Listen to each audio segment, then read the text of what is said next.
স্বাগতম। আজকে আমরা নবম দশম শ্রেণীর ফিন্যান্স ও ব্যাংকিং বিষয়ে সম্পর্কিত প্রশ্ন পদ্ধতি সম্পর্কে আলোচনা করব। স্পেশালি ফিন্যান্স ও ব্যাংকিং এর প্রশ্নটা সম্পূর্ণ আলাদা হয়ে থাকে, এরকম নয়, কিন্তু সৃজনশীল প্রশ্ন পদ্ধতিতে বাংলা, ইসলাম শিক্ষা, সাধারণ বিজ্ঞান, সামাজিক বিজ্ঞান বা বাংলাদেশের বিশ্ব পরিচয়, রিটেন সাইডে যে সকল প্রশ্নের কোনো প্রয়োগিক বা ম্যাথমেটিক্যাল বা গাণিতিক কোনো সমস্যার সমাধান করতে না হয়, ওই সকল বিষয়সমূহের প্রশ্ন পদ্ধতি এবং উত্তর করার যে প্রক্রিয়া সেটা প্রায় একই রকমের হয়ে থাকে। তো আজকে আমরা জানবো সৃজনশীল প্রশ্ন পদ্ধতিতে উত্তর করার কৌশল। সৃজনশীল প্রশ্ন পদ্ধতিতে উত্তর করার জন্য কিভাবে আমরা কোন টেকনিকগুলো অবলম্বন করব। সৃজনশীল পদ্ধতি একটি অভিনব নতুন পদ্ধতি। আমাদের কাছে এই পদ্ধতি সম্পর্কে যথাযথ ধারণা নেই, যার কারণে আমরা অধিকাংশ মানুষের এর উপর বিরূপ একটা মনোভাব প্রকাশ করি যে এই পদ্ধতি খামোখা, এটার কোনো দরকার নেই। এ যাবৎ নানা ধরনের বিদ্রুপ এবং বিভ্রান্তিকর তথ্য এই সৃজনশীল পদ্ধতি সম্পর্কে আমরা জেনেছি এবং দেখেছি। প্রকৃতপক্ষে সৃজনশীল পদ্ধতিটা আমাদের শিক্ষা ব্যবস্থার জন্য কতটুকু দরকার, এই ব্যাপারে আমাদের কোনো সাধারণ ধারণা আছে কি? সৃজনশীল পদ্ধতি এটা কিভাবে কাজ করে এবং এটার দরকার কি, সেই সম্পর্কে তোমাদের অবশ্যই অনুধাবন করা জরুরি। সৃজনশীল পদ্ধতি কে আবিষ্কার করেছিল? সৃজনশীল পদ্ধতি কেন আবিষ্কার করেছিল, তাকে আমাদের দরকার। আমরা এরকমটা অনেকেই বলে থাকি যে কে সৃজনশীল পদ্ধতিটা আবিষ্কার করলো, তাকে আমার সামনে নিয়ে আসো, তার সম্পর্কে ভালো করে জেনে নেই, ব্যাখ্যা করে দেই যে এই যে সৃজনশীল পদ্ধতি রয়েছে, এটা চালু করেছে, এটা দিয়ে আমাদের কি হচ্ছে, আমাদের কি দরকার, আমাদের খারাপ করার জন্য আপনি কেন এটা আবিষ্কার করেছেন। তো এরকমভাবে আমরা ধারণা করি, মন্তব্য করি। আমরা এর আগে যে গতানুগতিক পদ্ধতিতে পরীক্ষা দিতাম, যে পড়াশোনার সিস্টেমের মধ্যে পদ্ধতির মধ্যে আবদ্ধ ছিলাম, সেই পদ্ধতিটি ছিল সম্পূর্ণই মুখস্থ নির্ভর। এর কিছু অংশ আমাদের কাজে আসলেও সম্পূর্ণ অংশটি আমরা কোনো ধরনের প্রয়োগের কাজে ব্যবহার করতে পারিনি। সৃজনশীল পদ্ধতিটা এই জন্যই আবিষ্কৃত হয়েছে যাতে আমাদের অর্জিত জ্ঞানকে আমরা পড়াশোনাকালীন সময়ে নানান কাজে বিভিন্নভাবে ব্যবহার করতে পারি। এর প্রয়োগ এবং এ সম্পর্কিত মন্তব্য এবং এর সুবিধা অসুবিধা, পার্থক্য এবং মিল বা সদৃশগুলো যাচাই করতে পারি।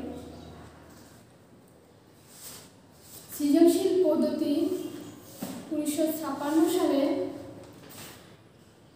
আমেরিকার একজন বিজ্ঞানী বেঞ্জামিন স্যামুয়েল ব্লুম নামের এই বিজ্ঞানী আবিষ্কার করেছিল। তার কারণ ছিল সাধারণ পদ্ধতি এর যে শিক্ষার প্রভাব সেটা ইতিবাচক মনে হচ্ছিল না, তাই সে এরকম একটা পদ্ধতির আবিষ্কার করলো যাতে এই শিক্ষা ব্যবস্থাটা আর একটা নতুন রূপ নেয়, যাতে শিক্ষার্থীগণ উপকৃত হয়। তো এই তত্ত্ব প্রবর্তক একজন বলা যদিও ভুল হবে, কিন্তু আমেরিকান বিজ্ঞানী বেঞ্জামিন স্যামুয়েল ব্লুমকে সাধারণত সৃজনশীল পদ্ধতির জনক বলা হয়ে থাকে। 1956 সালে তিনি এই ধারণা দেন। পরবর্তীকালে এই স্যামুয়েল ব্লুমের তত্ত্বটি প্রকাশ পায়। স্যামুয়েল ব্লুমের এই তত্ত্বটি ব্লুম ট্যাক্সোনমি হিসেবে প্রকাশ পায়। সৃজনশীল পদ্ধতির উদ্ভাবন এর ক্ষেত্রে যে অন্যতম উৎস ছিল তার প্রধান কারণ হচ্ছে শিক্ষার্থীদের যে মুখস্থ নির্ভরতা, এটা থেকে দূর করা, ছাত্রছাত্রীদের মুক্তি দেওয়ার জন্য এই পদ্ধতিটি আবিষ্কার করেছিল। সাধারণ পদ্ধতিতে শিক্ষার্থীরা কোনো একটি বিষয় সম্পর্কে একটি স্থির ধারণা পান, তবে এর যে বিভিন্ন ক্ষেত্রে প্রয়োগ, বিভিন্ন ক্ষেত্রে এর ব্যবহার, এই সম্পর্কিত ধারণা নিয়ে বিশ্লেষণ, এ সম্পর্কিত কোনো প্রয়োজনীয়তা অনুভব করে নাই, যার কারণে তাদের স্থির যে জ্ঞানগুলো ছিল সেগুলো পরিবর্তনশীলতা ও বিশ্লেষণ, ধর্মিতা এইসব ব্যাপারে সম্পূর্ণ অস্পষ্ট একটি ধারণা তাদের থাকে। তারা স্পষ্টভাবে জানেন না যে এই যে অর্জিত জ্ঞানগুলো তারা এটাকে সরাসরি কীভাবে ব্যবহার করতে পারে, এটাকে কী কী কাজে ব্যবহার করা যায়। উদাহরণস্বরূপ আমাদের যে সাধারণ পদ্ধতিটি আছে, এই পদ্ধতিতে আপনি শিখবেন যে একটা ধারা বা একটা তত্ত্ব কাকে বলে। তো এই যে আমরা তত্ত্বটা শিখলাম, কিন্তু এই শিক্ষা আপনাকে কখনো ভাবতে শেখাবে না। যদি আপনি শেখেন যে এই তত্ত্ব এরকম পরিস্থিতিতে ব্যবহার করা হচ্ছে, যদি নতুন এই কোয়ালিটির আরেকটা পরিস্থিতি সৃষ্টি হয়, তখন এটা কতটুকু কাজে দিবে এবং এটা কিভাবে কাজ করবে, এই সম্পর্কে যদি আপনাকে নক করা হয়, তখন অবশ্যই আপনি সেক্ষেত্রে নতুন একটা বিষয় নিয়ে ভাববেন এবং সে সম্পর্কিত তথ্য নিয়ে একটা নতুন তত্ত্ব আপনি উপস্থাপন করতে পারবেন। তো এই বিষয়টা কতটুকু বুঝতে পারছে জানি না, তবে সৃজনশীল পদ্ধতি হচ্ছে মানুষের সৃষ্টিশীলতা বা উদ্ভাবন শক্তিটাকে আরো জাগিয়ে তোলার একটি ব্যবস্থা। আমরা যতটুকু জ্ঞান অর্জন করেছি সেটাকে বিভিন্ন পরিপ্রেক্ষিতে, বিভিন্ন অবস্থার প্রেক্ষিতে, পরিস্থিতিতে আমরা কিভাবে এটাকে ব্যবহার করবো, এটাকে কিভাবে জাজমেন্ট করবো, বিচার বিশ্লেষণ করবো, যে কতটুকু এটা প্রয়োগিক এবং কতটুকু যৌক্তিক, সেই বিষয়টাও আমরা এই পদ্ধতি ব্যবহারের মাধ্যমে অনেকটাই উপলব্ধি করতে পারি। শিক্ষাক্ষেত্রে আমাদের যে ঘাটতিটা ছিল সেটা অনেকটাই সমাধান করা সম্ভব এই সৃজনশীল পদ্ধতির মাধ্যমে, কিন্তু সৃজনশীল পদ্ধতির যথাযথ যে ব্যবহার এবং প্রয়োগের যে ব্যাপারটা সেটা অনেকাংশেই ব্যবহৃত হচ্ছে না। আমাদের দেশের যে শিক্ষা প্রতিষ্ঠানগুলো রয়েছে এর উপরে একটি সাধারণ গবেষণার মাধ্যমে জানা গেছে যে মাত্র 56% স্কুলের শিক্ষক এবং শিক্ষার্থীরাই এই সৃজনশীল পদ্ধতি সম্পর্কে ধারণা রাখেন। বাদবাকি যে 44% স্কুল রয়েছে সেখানে তারা এই সৃজনশীল পদ্ধতি সম্পর্কে যথাযথ ধারণা রাখেন না। আর আমরা যারা শিক্ষার্থী আছি তাদের নিয়ে আরও বড় সমস্যা। সৃজনশীল পদ্ধতিটাকে নিয়ে আমরা জানতে পারি বিভিন্নভাবে, আমরা জানার চেষ্টা না করে সরাসরি আমাদের যে একটা প্রবণতা আছে মুখস্থ নির্ভরতা, সেই মুখস্থ নির্ভরতা প্রবণতার জন্য আমরা গাইড, নোট এসবের পিছনে দৌড়াই। তো গাইড, নোট এসব যদি আমরা দেখেই ফলো করে থাকি, এগুলো দেখেই মুখস্থ করে থাকি জাস্ট পরীক্ষা পাশের জন্য, তাহলে কিন্তু আমাদের প্রকৃতপক্ষে যে সৃজনশীল পদ্ধতির উদ্দেশ্য, সেই উদ্দেশ্যটা কখনোই অর্জিত হবে না। আর কিছু সংখ্যক শিক্ষার্থী আছে যারা সাধারণভাবে সৃজনশীল পদ্ধতি না বুঝে কি করে গৃহশিক্ষকের পিছনে পিছনে দৌড়াচ্ছে। তো এটা একটা ভুল পদ্ধতি। সৃজনশীল পদ্ধতি শেখার জন্য তোমাকে আসলে পদ্ধতিটা বুঝতে হবে, এরপর তোমার বিষয়ের যে বস্তুগুলো রয়েছে, তুমি যে পাঠ সম্পর্কিত জ্ঞানগুলো অর্জন করছে সেই পাঠটাকে বুঝতে হবে। এই দুইটা বুঝলে প্রশ্ন পদ্ধতির উত্তর দেওয়া কোনো রকম কষ্টের কোনো কাজ নয়। এটা অনেক সুন্দর এবং সাবলীল একটা কাজ, যেটা তুমি খুব সহজেই করতে পারবে। সৃজনশীল পদ্ধতির প্রশ্ন উত্তর প্রদানের জন্য তোমাকে 4টি ধাপে উত্তর করতে হয়। প্রথম যে ধাপটি রয়েছে তার মার্ক হচ্ছে 1, আর এই প্রশ্ন পদ্ধতির নাম হচ্ছে জ্ঞানমূলক। এটা তুমি কোনো বইয়ের পাঠ্য থেকে সরাসরি উত্তর প্রদান করতে পারবে। এর মাধ্যমে তুমি একটি মুখস্থ নির্ভর জ্ঞান অর্জন করতে পারবে। তো এর মার্ক কত? মাত্র 1। তো আগেও অনেকবার আমরা সৃজনশীল পদ্ধতি সম্পর্কে বিভিন্ন তথ্য জানতে পারছি। তো আজকে আবার একটু জাস্ট রিপিটের মতো করে বলছি যে এই সৃজনশীল পদ্ধতি সম্পর্কে তোমাদের যদি কোনো ভুল ধারণা বা বিভ্রান্তি সৃষ্টি হয়ে থাকে, আশা করি এই ক্লাসের মাধ্যমে সেই ভুল ধারণা বা বিভ্রান্তিগুলো অবশ্যই দূর হবে। আর তোমাদের যদি বলা হয়ে থাকে যে একটা বিষয় সম্পর্কে তুমি জেনে নাও, জানো, তোমার পরিধিটা শুধু তোমার স্কুলের মধ্যে নয়, তোমার ক্লাসের মধ্যে নয়, তোমার জেলার মধ্যে নয়, তোমার পরিধিটা হচ্ছে একটি বিশাল পৃথিবীর মধ্যে। তো তোমার যতটুকু জ্ঞানের গভীরতা আছে সেই গভীরতাকে তুমি বৈশ্বিক যে মাত্রা বা সুযোগ সেটার সাথে তুলনা করো যে তোমার জ্ঞানের যে পরিধি বা লেভেল স্তরটা কতটুকু আছে। তো এই সম্পর্কে জানার জন্য প্রথমে আমরা বলবো যে আমাদের পরিবেশ সমস্যা, আমাদের ফ্যামিলির সমস্যা না, ফ্যামিলি পরিবেশ যাই হোক না কেন, আমাদের যে শিক্ষা প্রতিষ্ঠানগুলো আছে সেগুলোর সমস্যা, আমাদের দেশের সমস্যা। তো এত সমস্যার মধ্যে আসলে মূলত সমস্যাটা কার? সমস্যা সবার, কিন্তু এই সমস্যাকে মোকাবেলা করার একমাত্র দায়িত্ব হচ্ছে তোমার। এই দায়িত্বটা যদি তুমি সঠিকভাবে পালন করো, সার্বিক পরিস্থিতি মোকাবেলা করে তোমাকে অবশ্যই সামনে এগিয়ে যেতে হবে আর সমস্যাটা সমাধান করতে হবে। তাই অবশ্যই সমস্যা সমাধানের সমস্ত দায়িত্বটা তোমারই। তোমার এই দায়িত্বটুকু পালন করার জন্য তোমাকে প্রতিনিয়ত নতুন করে ভাবতে হবে।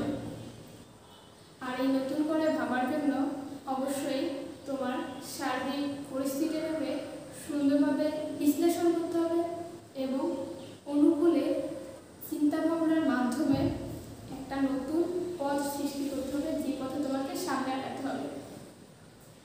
তো আমরা যে সৃজনশীল পদ্ধতি সম্পর্কে যাচ্ছিলাম, সৃজনশীল পদ্ধতি সম্পর্কিত অনেক শিক্ষক জানেন না, অনেক শিক্ষার্থী জানেন না, অনেক স্তরের মানুষগুলো জানেন না। তাহলে এত মানুষ না জেনে থাকতে পারতেছি, কিন্তু আমরা যারা শিক্ষার্থী বা যারা শিক্ষক আছি তাদের জন্য হয়তো আমরা যাদের কাছ থেকে জানবো তারাই তো জানে না। এই যে এরকম একটা পরিস্থিতি, আমাদের হাতে মুঠো রয়েছে প্রযুক্তি। এই প্রযুক্তির মাধ্যমে আমরা যে কোনো ধরনের তথ্য সংক্রান্ত জ্ঞানটা আহরণ করতে পারি, জ্ঞানটা লাভ করতে পারি। তাহলে আমরা কেন বসে আছি? আমাদের বসে থাকার কারণ হচ্ছে আমরা চারিদিকের যে আবহাওয়াটা আছে সেটাকে উপলব্ধি করতেছি। আমরা বসে আছি মিউজিক ভিডিও, ফানি ভিডিও, এই জাতীয় বিভিন্ন ধরনের গেম আরও অনেক কিছুর মাধ্যমে আমরা ডুবে আছি। আমাদের তথ্য প্রযুক্তি ব্যবহার করে আমরা অনেক কিছু জানতে পারি, কিন্তু আমরা জানার কোনো চেষ্টাটাই করি না। তো এই তথ্য প্রযুক্তি বা এই ইন্টারনেটের মাধ্যমে কিন্তু আমাদের সৃজনশীল পদ্ধতি সম্পর্কিত যথাযথ ধারণাটি অর্জন করা সম্ভব, কিন্তু আমরা বিভিন্ন স্তরের বিভিন্ন সমাজের মানুষের কাছে দোষ চাপিয়ে দিয়ে নিজের অযোগ্যতাটাকে ঢেকে রাখছি। তাই আমরা আর ঢেকে রাখা নয়, আমরা সরাসরি যতটুকু জানি তার সাথে আজকে যতটুকু জানবো আমাদের অযোগ্যতাগুলো চিহ্নিত করে নতুন করে সেখানে একটি অধ্যায় সৃষ্টি করব, যাতে আমাদের অযোগ্যতাগুলো আর অযোগ্যতা হিসেবে না থেকে যোগ্যতায় পরিণত হয়। আজকে তাই সৃজনশীল পদ্ধতি নিয়ে কথা বলছি, সৃজনশীল প্রশ্ন পদ্ধতিতে উত্তর করার কৌশল। তো সৃজনশীল পদ্ধতি আমাদের দেশে সেই 2010 সাল থেকে প্রচলিত হয়ে আসছে, কিন্তু এ সম্পর্কে উত্তর দেওয়ার জন্য উত্তর করার যে যথাযথ পদ্ধতি সেটা আমাদের শিক্ষার্থীরা অনেকেই জানেন না, আর শিক্ষকরাও অনেকেই এর মূল্যায়ন পদ্ধতি সম্পর্কে জানেন না। তাই এই পদ্ধতি সম্পর্কে অবশ্যই জ্ঞান রাখা জরুরি। আমাদের সৃজনশীল পদ্ধতিতে প্রথমত আমাদের জানতে হবে পাঠ্য বইটি সম্পর্কে। পাঠ্য বইয়ে যে সকল তথ্যগুলো আছে সেই তথ্যগুলো অবশ্যই সুন্দরভাবে পাঠ করতে হবে। এটা এটা মাথায় রাখতে হবে এবং এই সম্পর্কিত যে সাধারণ তথ্যগুলো আছে সেগুলো নিয়ে চিন্তা করতে হবে, বিশ্লেষণ করতে হবে, যাচাই বাছাই করতে হবে। যে একটা অপশন আমরা দেখতে পেলাম যে কোনো পাঠের মাধ্যমে আমরা দেখতে পাচ্ছি যে উদ্যোক্তা নামে একটি শব্দ আছে। এই উদ্যোক্তাটা আসলে কি, উদ্যোক্তা কিভাবে কাজ করে, বাস্তব প্রেক্ষিতে উদ্যোক্তার কোনো চিহ্ন আমাদের সামনে বা আমাদের সমাজে দেখতে পাচ্ছি না। আর সেই উদ্যোক্তার জীবনের স্বাভাবিক যে চলাচলের পরিস্থিতি, স্বাভাবিক যে জীবনযাত্রা, সেগুলো নিয়ে বিশ্লেষণ করি। উদ্যোক্তা হওয়ার পিছনে তার কী কী কারণ রয়েছে, এই জিনিসগুলো যদি বিশ্লেষণ করি তাহলে উদ্যোক্তা সম্পর্কিত অনেকগুলো তথ্যই আমাদের মাথায় চলে আসে। তাহলে আমরা এই সৃজনশীল পদ্ধতির মাধ্যমে একটি তথ্য সম্পর্কে বিস্তারিত জানতে পারি, এ সম্পর্কে বিশ্লেষণ করতে পারি, যাচাই বাছাই করতে পারি। এই সম্পর্কিত যে তথ্যগুলো আমরা জানলাম এটার বিভিন্ন পরিস্থিতিতে ব্যবহার করতে পারি। তো আমরা এই প্রশ্ন পদ্ধতি সম্পর্কে আগে একটু জেনে নেই। আমরা যখন পরীক্ষা দিয়ে আসি তখন আমরা খাতায় পৃষ্ঠার পর পৃষ্ঠা লিখে আসি, কিন্তু আমার পাশের যে ছেলেটা রয়েছে সে অনেক কম লেখার পর অনেক ভালো রেজাল্ট করতেছে, অনেক ভালো মার্কস পাচ্ছে। তো এর কারণ হচ্ছে আমার লেখার পদ্ধতিটা মোটেও ঠিক ছিল না, যার কারণে আমার মার্কস তার থেকে তুলনামূলকভাবে কম আসছে। পরীক্ষার খাতায় লেখার ক্ষেত্রে বাস্তব ভিত্তিক এবং বইয়ে যে তথ্য রয়েছে সেই তথ্য এবং তথ্যভিত্তিক জ্ঞানের বিশ্লেষণের মাধ্যমে অবশ্যই সুন্দরভাবে সেই প্রশ্নটার উত্তরকে গুছিয়ে উপস্থাপন করতে হবে, সাজিয়ে উপস্থাপন করতে হবে। খাতার সৌন্দর্য রক্ষা একটি বিশেষ ব্যাপার। খাতায় লেখার ক্ষেত্রে অবশ্যই এর সৌন্দর্যটাকে অবশ্যই গুরুত্ব দিতে হবে। খাতায় লেখার সৌন্দর্য একটি গুরুত্বপূর্ণ বিষয়। খাতায় লেখার ক্ষেত্রে যে বিষয়গুলো কাজ করে, রিরাইটিং বা কাটাকাটি করা। আমরা এরকম একটা লেখা লিখলাম যে এখানে লিখছি ভুল, তো এই ভুল লিখতে যা ভুল করছি এই জন্য কি করলাম, এটাকে এরকম করে কেটে দিলাম। আমরা এই সিস্টেমগুলো অবশ্য অনেক আগে থেকেই জানি যে খাতার লেখার ক্ষেত্রে যে কাটাকাটি, রিরাইটিং, এগুলো খাতার সৌন্দর্য নষ্ট করে। এরপরে রয়েছে মার্জিন। খাতায় মার্জিন করাটাও অন্যতম জরুরি একটা বিষয়। তো খাতাটায় সুন্দর করে মার্জিন করা এটাও একটা গুরুত্বপূর্ণ বিষয়। এরপরে খাতার যে উপরে পেজগুলো রয়েছে, প্রথম যে পৃষ্ঠায় আমাদের তথ্যসমূহ প্রদান করতে হয়, প্রথম পৃষ্ঠায় যে তথ্যগুলো দিতে হয়, আমরা যেহেতু নবম দশম শ্রেণীর শিক্ষার্থী, সেক্ষেত্রে আমাদের পরীক্ষার সময় সামনে এসএসসি পরীক্ষা, তাই পরীক্ষার সময় অনেকগুলো তথ্য উপস্থাপন করতে হয়, roll number, registration number, board, check code, এ জাতীয় অনেক তথ্য। তো সেই তথ্যগুলো অবশ্যই যথাযথভাবে পূরণ করতে হবে। এর বাইরে খাতার ভিতরে লেখার জন্য যে কাজগুলো করতে হবে সেটা হচ্ছে খাতার সৌন্দর্য রক্ষা, লেখায় মার্জিত ভাষার ব্যবহার। আমরা যেমন লেখার সময় আঞ্চলিকতার ব্যবহারটা করে থাকি, আর ভোকাবুলারি যার যত উন্নত লেখার মান তার তত উন্নত। এই জন্য আমাদের শব্দভাণ্ডারকে অবশ্যই উন্নত করতে হবে। শব্দভাণ্ডারকে উন্নত করার ফলে একটি উন্নত ভাষারূপ প্রদান করা সক্ষম হয়।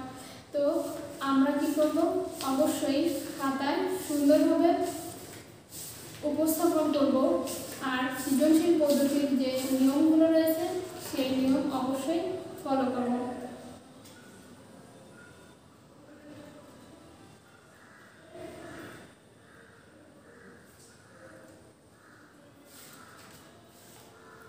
সৃজনশীল পদ্ধতির জন্য আমরা জানি যে সৃজনশীল পদ্ধতিতে উত্তর করতে হলে সৃজনশীল পদ্ধতির 4টি ধাপ আছে।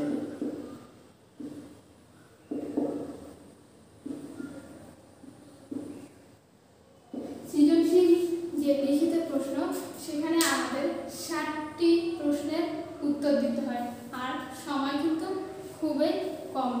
2 ঘন্টা 20 মিনিট সময়ের মধ্যে আমাদের 60টি প্রশ্নের উত্তর দিতে হয়। আর 60টি সে প্রশ্নের মধ্যে আমাদের এক একটা প্রশ্নে 4টি করে, তার মানে 4 × 7 28টা প্রশ্নের উত্তর আমাদের করতে হয়। এটা অনেক টাফ একটা ব্যাপার মনে হয়, যদিও আমরা যদি প্রশ্ন পদ্ধতি সম্পর্কে সঠিক জ্ঞান রাখি এবং পাঠ্য বই সম্পর্কিত জ্ঞানটি যদি আমাদের পূর্ণ হয়, তাহলে এই 7টি প্রশ্ন লেখা খুব কষ্টের কাজ না। সৃজনশীল পদ্ধতিতে প্রশ্ন লেখার জন্য আমাদের 7টি প্রশ্নের উত্তর দিতে হয়। আর প্রশ্ন থাকছে 11টি। 11টির মধ্যে 7টি প্রশ্নের উত্তর দিতে হয়। তো এই 7টি প্রশ্ন বাংলার ক্ষেত্রে আলাদা আলাদা বিভাগ থেকে আসে, বিজ্ঞানের ক্ষেত্রে আলাদা আলাদা বিভাগ থেকে আসে। যেমন বাংলার ক্ষেত্রে গদ্যের থেকে কয়েকটা, পদ্যের থেকে কয়েকটা, আর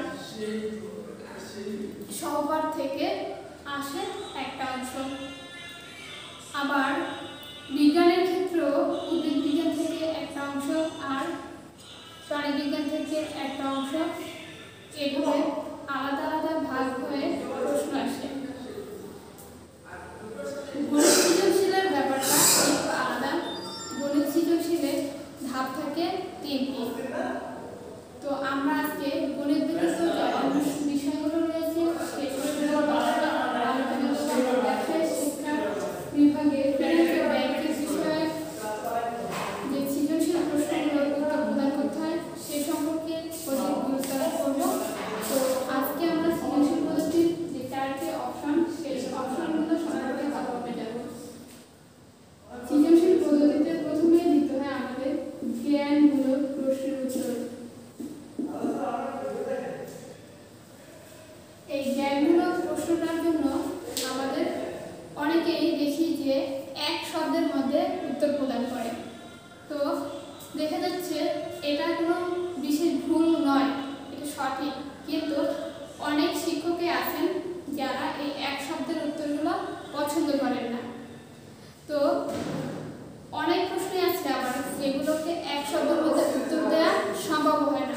তো এই জন্য কি করতে হবে, 1 লাইন বা 2 লাইনের মধ্যে এই প্রশ্নের সম্পর্কিত যথাযথ একটি ধারণা প্রদান করতে হবে। আর জ্ঞানমূলক প্রশ্নটা কি ধরনের হয়ে থাকে, জ্ঞানমূলক প্রশ্নটা হয়ে থাকে আমাদের যে পাঠ্য বই আছে, পাঠ্য বই থেকে হুবহু যে কোনো একটি জ্ঞান বা যে কোনো একটি ধারণা যেটা সরাসরি আমরা মুখস্থ করার মাধ্যমে উত্তর প্রদান করতে পারি। আর এই প্রশ্নের জন্য মার্ক হচ্ছে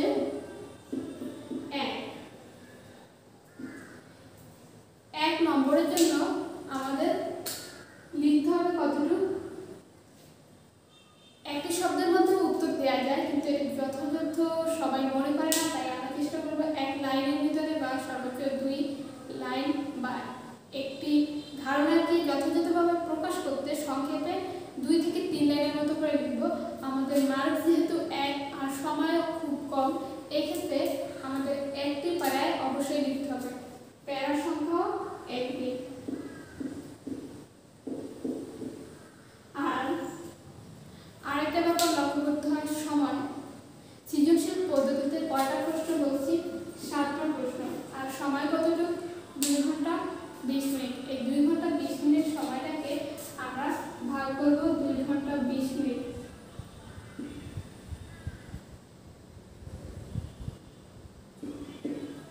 2 ঘন্টা 20 মিনিটে কত মিনিট হয়, 60 মিনিট। 60 গুণ 2 যোগ 20।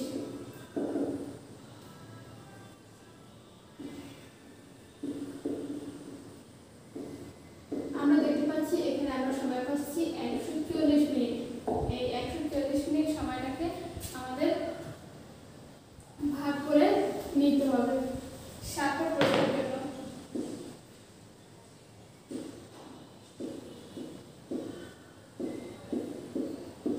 তাহলে আমরা সময় পাচ্ছি 20 মিনিট করে, প্রতি প্রশ্নের জন্য সময় পাচ্ছি 20 মিনিট করে। দেখি আমরা যে 20 মিনিট সময়টা পাচ্ছি এর মধ্যে থেকে কিন্তু আমাদের উপরে যে ওয়েমার শিটটা পূরণ করতে হয়, খাতাটাকে পুনরায়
অবশ্যই আলাদাভাবে আমাকে হিসেব করে নিতে হবে। আমরা প্রত্যেকটা প্রশ্নের জন্য 17 মিনিট করে প্রায় সময় পাচ্ছি, 17 থেকে 18 মিনিট।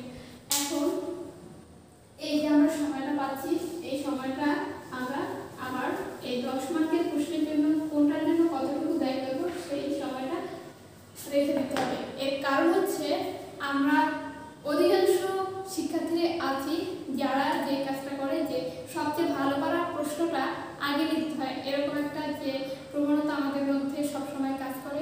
অবশ্যই একটা খাতায় লেখার শুরুতে আমাদের যে প্রশ্নটা সম্পর্কে ভালো জ্ঞান আছে সেই প্রশ্নটা নিয়ে কাজ করা উচিত। তো এক্ষেত্রে কি করি আমরা একটা প্রশ্ন নিয়ে এত বেশি সময় নষ্ট করে ফেলি, সুন্দর করে গুছিয়ে লিখতে আমাদের সময় লাগে, কিন্তু এর জন্য এত বেশি সময় নষ্ট করা যাবে না যাতে তোমার অন্য প্রশ্নের সময়গুলো নষ্ট হয়ে যায়। যেমন আমরা যদি একটা প্রশ্নকে 10 মার্কের একটা প্রশ্নকে যদি অনেক সুন্দর করে লিখতে যাই, অনেক সুন্দর করে লিখতে গিয়ে আমাদের কি হয় যে একটা প্রশ্নের জন্য সময় পাচ্ছি 17 মিনিট, এখানে আমাদের প্রায় 30 থেকে 35 মিনিট সময় লস করে দিচ্ছি। তো 30 থেকে 35 মিনিট সময় লস করার জন্য এখানে সাধারণভাবে লিখলে এখানে আমরা 10-এর মধ্যে কমপক্ষে 7-8 পাত পেতাম, তো সেখানে আমরা দেখি যে 10-এ পেলাম, তাহলে 7-8 থেকে কত পেলাম, 2 বা 3 নাম্বার বেশি পেলাম। আর এইভাবে আরেকটা প্রশ্নের জন্য আমরা যে সময়টা পেলাম 17 মিনিট, সেখান থেকে দেখা যায় যে একটা প্রশ্ন লেখার সময়টা সম্পূর্ণই চলে যায় বা অর্ধেকাংশ চলে যায়। তখন আরেকটা প্রশ্ন আমরা ওইভাবে যদি লিখতাম তাহলে 7 বা 8 পেতাম। এই 7-8 এর পরিবর্তে এই প্রশ্নটা যতই ভালো লিখি না কেন 2 বা 3 বেশি পাচ্ছি, তাহলে আমাদের বেটার কোনটা? অবশ্যই 7টা প্রশ্নের উত্তর করার জন্য প্রয়োজনীয় সময় ফিক্স, একটা নির্দিষ্ট সময় আছে। তো এই সময়টাকে কোনোভাবেই অপচয় করা যাবে না। আমরা যদি একটা প্রশ্ন অনেক ভালো লিখতে যাই তাহলে কিন্তু অনেক বেশি মার্ক, মানে লেভেল অতিক্রম করে মার্ক আমাদের কখনোই দেবে না।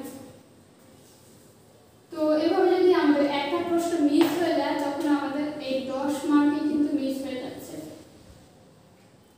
আবার একটা প্রশ্ন কোনো রকমে লিখলাম, সেখানে কিন্তু 2 থেকে 3 মার্কস পাচ্ছি। এই যে একটা ব্যাপার, সময় ব্যাপারটা অবশ্যই আমাদের লক্ষ্য রাখতে হবে। আর প্রথমে বলছি যে সময় ব্যাপারটা লক্ষ্য করার জন্য কি দরকার, অবশ্যই চর্চা দরকার। আমরা যদি সময়টাকে যথাযথ ব্যবহার করতে না পারি, হঠাৎ করে পরীক্ষার হলে গিয়ে অধিকাংশ শিক্ষার্থীরা এই বিপাকটা পড়ে যে তারা সাধারণভাবে লেখার প্র্যাকটিসটা না করার কারণে তারা চাইলেও লিখতে পারতেছে না, তারা চাইলেও লেখাটা হয়ে উঠতেছে না। তো যার কারণে অবশ্যই লেখার চর্চা করা দরকার। আমরা একটা ফিক্স টাইম ধরে যদি বাসায় এরকম করে চর্চা করি যে আজকে আমি একটা প্রশ্ন লিখবো, এই প্রশ্নটা আমাদের এই সময়ের ভিতরে লিখে আনতে হবে। তো এইভাবে যদি ট্রাই না করি তাহলে কখনো এই জাস্ট টাইমের ভিতরে যথাযথ উত্তর লেখা সম্ভব না। এজন্য আমাদের অবশ্যই অনুশীলনের প্রয়োজন আছে। এখন আমরা দেখলাম এখানে সময় হচ্ছে আমরা ব্যয় করতে পারবো 1 থেকে 2 মিনিট। এরপরে যে 2 নম্বর অপশনটা আছে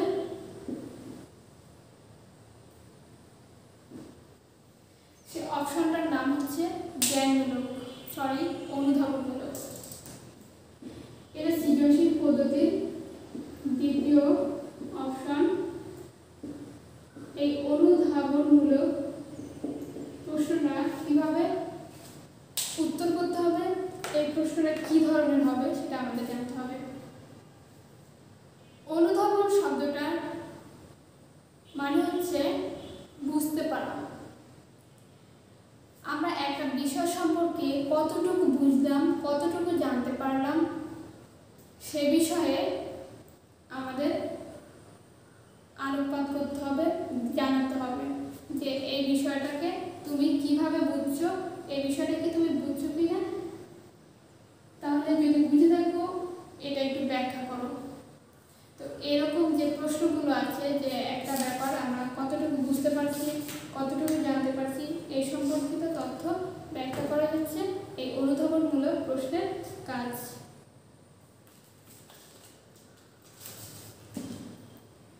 অনুধাবনমূলক প্রশ্নের মার্ক হচ্ছে 2, আর এই প্রশ্নের জন্য আমাদের সময় ব্যয় করতে হচ্ছে 4 থেকে 5 মিনিট।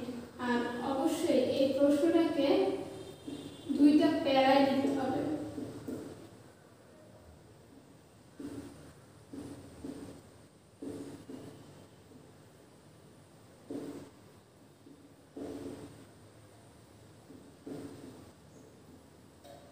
আর এই প্রশ্নটা লেখার ক্ষেত্রে অবশ্যই চেষ্টা করতে হবে যে আধা পৃষ্ঠা বা হাফ পেজের মধ্যে প্রশ্নের উত্তর লিখে সম্পন্ন করা।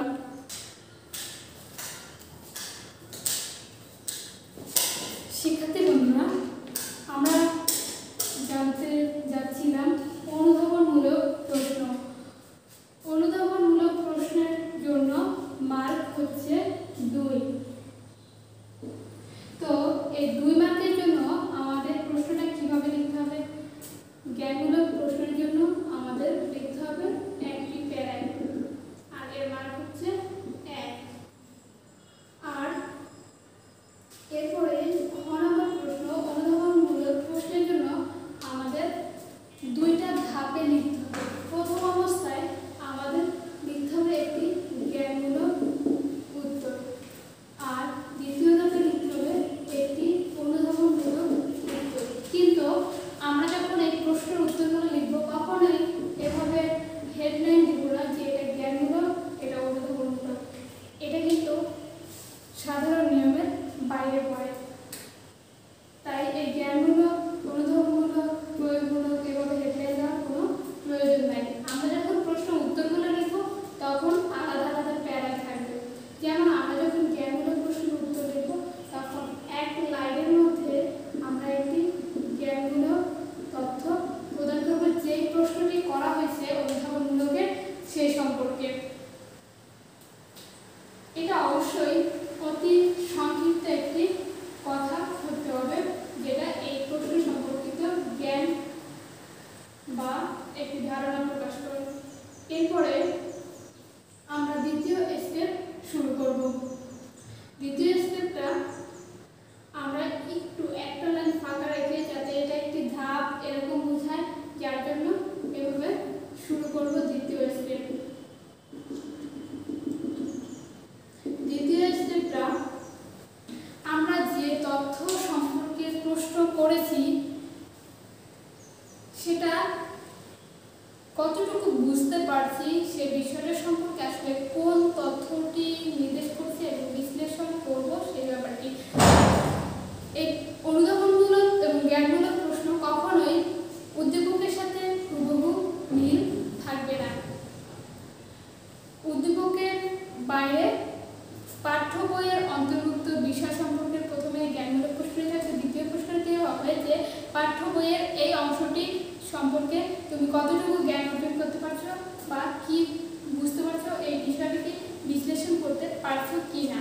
অনুধাবনমূলক প্রশ্নের সাহায্যে এটি প্রকাশ করে। তো আমরা প্রথম ধাপে একটি সংক্ষিপ্ত জ্ঞানমূলক ধারণা দিব, এরপর দ্বিতীয় ধাপে এই প্রশ্ন সম্পর্কে যতটুকু বুঝতে পেরেছি ততটুকু ব্যাখ্যা করব। তো এই ব্যাখ্যা করতে গিয়ে কখনোই আমরা অতিরিক্ত সময় নষ্ট করব না। আমাদের এই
পার্থক্য, মিল, অমিল বা কতটুকু যথাযথ প্রয়োগ হচ্ছে এর ব্যবহার দেখতে হবে যে এর সাথে এটা যদি প্রয়োগ করি, যেমন উদ্দীপকে যে ঘটনাটি ঘটছে আর পাঠ্য বইয়ে যে ঘটনাটি আমরা জানতে পারছি সেটার সাথে কতটুকু প্রয়োগে বা এটার ব্যবহার তথ্য, এই পাঠ্য বইয়ের তথ্যগুলো কতটুকু ব্যবহৃত হয়েছে এই উদ্দীপকে।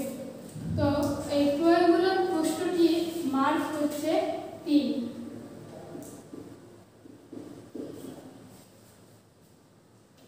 আর এই প্রশ্নটি আমাদের উত্তর করতে হবে কয়টি ধাপে? 3টি ধাপে। স্টেপ হচ্ছে 3টি। এই 3টি স্টেপের বা 3টি প্যারায় এর উত্তর লিখতে হবে।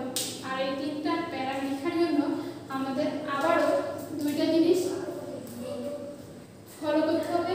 সেটা হচ্ছে আমরা যখন এই গ নাম্বার প্রশ্নের উত্তর লিখব তখন আমরা আবারও ফলো করব সেই একটি নোট। প্রথমে আমাদের কি করতে হবে, এই উদ্দীপকের যে বিষয়টি আছে আর পাঠ্য বইয়ের যে বিষয়টি আছে সেই বিষয়টি ভালোভাবে পড়তে হবে। এরপরে প্রয়োগমূলক যে প্রশ্নটি করা হয়েছে সে সম্পর্কিত একটি জ্ঞান বা মুখস্থ নির্ভর যে ধারণাটি আমরা পেয়েছি সেই ধারণাটি অতি সংক্ষেপে আমাদের বর্ণনা করতে হবে। এরপরে দ্বিতীয় ধাপে আমাদের অনুধাবনমূলক অংশটি লিখতে হবে। তো এই যে প্রয়োগমূলক প্রশ্নটা পড়ার পরে আমরা কি অনুধাবন করতে পেরেছি, যেমন আমরা এই যে পাঠ্য বিষয়টি পড়েছি, পাঠ্য বিষয় পড়ার পরে আমরা সেখান থেকে যে তথ্যগুলো পেয়েছি এই তথ্যগুলো যে উদ্দীপকটি পড়েছি উদ্দীপকের সাথে কতটুকু সদৃশ বা মিল আছে, কতটুকু উপস্থাপিত হয়েছে সেই বিষয়টি সম্পর্কে আলোচনা করব। আর এই বিষয়টিও খুব বেশি দীর্ঘ হবে না। অনুধাবনমূলক বিষয়টা 2 থেকে 3 লাইনের মধ্যে আমরা এটাকে শেষ করব। তো এর পরবর্তীতে আমরা লিখব আমাদের যে তৃতীয় ধাপটি আমরা লিখব। এর মধ্যে এই প্রশ্নের মূল অংশ বা প্রয়োগমূলক অংশ। তো এই প্রয়োগমূলক অংশে আমরা লিখব যে এই পাঠ্য বইয়ের বিষয়টির সাথে যে বিষয়টি মিল রয়েছে বা অমিল রয়েছে সেই বিষয়টি আসলে কতটা যৌক্তিক এবং কতটা ব্যবহারিক। তো পাঠ্য বইয়ের বিষয়টির সাথে যথাযথ মিল সেটা তথ্য উপস্থাপনের মাধ্যমে প্রমাণ করতে হবে। যেমন পাঠ্য বইয়ের এই বিষয়টির সাথে উদ্দীপকের এই বিষয়টির কোনো মিল নেই, বা পাঠ্য বইয়ের এই বিষয়টির সাথে এই বিষয়টি সম্পূর্ণ সদৃশ বা মিল রয়েছে। তো এরকমভাবে এই প্রয়োগিক বিষয়টা তুলে ধরতে হবে যে পাঠ্য বইয়ের যে বিষয়গুলো সেই বিষয়গুলোর কতটুকু ব্যবহার ঘটেছে আমাদের উদ্দীপকের মাধ্যমে।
জ্ঞানটুকু অর্জন করছি সেটুকুর মূল্যায়ন বা যৌক্তিকতা বিশ্লেষণ করা। তো আমরা দেখছি যে প্রথম যে দুইটা প্রশ্ন ছিল জ্ঞানমূলক আর অনুধাবনমূলক, এই দুইটা প্রশ্ন ছিল পাঠ্য বই ভিত্তিক। এটা উদ্দীপকের সাথে কোনো মিল নেই বা অধিকাংশ সময়ে এর সাথে কোনো মিল থাকবে না। আর প্রয়োগমূলক প্রশ্নটি আর উচ্চতর দক্ষতামূলক যে প্রশ্ন দুইটি আছে, এই দুটি প্রশ্নের সাথে অবশ্যই উদ্দীপক আর পাঠ্য বইয়ের সাথে মিল রেখে সম্পূর্ণ করতে হয়। তো এই ক্ষেত্রে আমাদের পাঠ্য বইয়ের সাথে কতটুকু অ্যাপ্লিকেবল বা প্রয়োগিক সে বিষয়টা বর্ণনা করতে হয় প্রয়োগমূলক প্রশ্নে। আর উচ্চতর দক্ষতায় আমরা যে বিষয়সমূহ জানলাম সেই বিষয়টুকুর মধ্যে একটি বিষয়, সেই বিষয়টা সম্পর্কে একটি মতবাদ কতটুকু যৌক্তিক, কতটুকু ন্যায়সঙ্গত এবং এই বিষয়ের যৌক্তিকতা বিশ্লেষণ করা, মন্তব্য করা বা এই বিষয়টি সুন্দরভাবে মূল্যায়ন করার কাজ করছে উচ্চতর দক্ষতায়। তো এই উচ্চতর দক্ষতামূলক প্রশ্নের জন্য আমাদের মার্ক হচ্ছে 4। এই 4 মার্কের প্রশ্নের জন্য আমাদের 4টি ধাপে লিখতে হয়। হচ্ছে 4টি। আর এর জন্য আমাদের আগের মতো সেই 4টি বিষয় ফলো করতে হবে। প্রথমে আমাদের লিখতে হবে জ্ঞান অংশ, এরপরে অনুধাবন অংশ, এরপরে প্রয়োগ অংশ, এরপর হচ্ছে উচ্চতর দক্ষতা।